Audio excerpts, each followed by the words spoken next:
আমি খুব আশঙ্কা করছি এই দলগুলোকে জেতানোর জন্য সরকার যে কোনো অবৈধ প্রক্রিয়ার আশ্রয় নিতে পারে।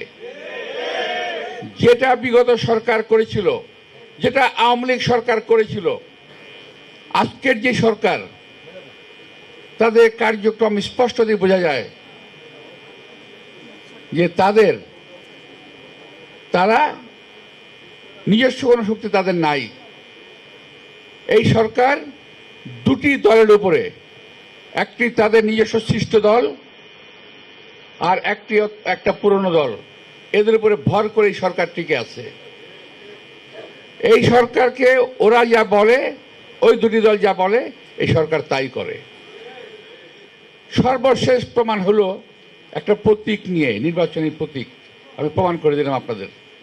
ওরা যা বলবে সেটাই করতে হবে। এরা কারা? এরা কোত্থেকে এলো? এদের জনভিত্তি কি? এতে কোনো ভিত্তি আছে বাংলাদেশে কোথাও? একটা নির্বাচন দিলে পরে বোঝা যেত কে কটা ভোট পায়।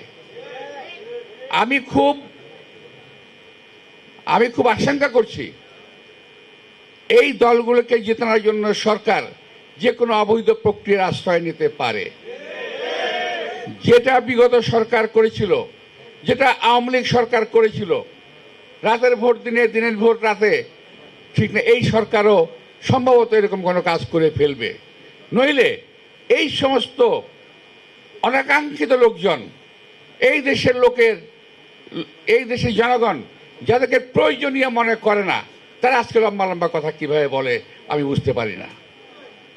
যারা এই বাংলাদেশকেই চায়নি কোনোদিন, তারা বাংলাদেশের শাসনভার চায়।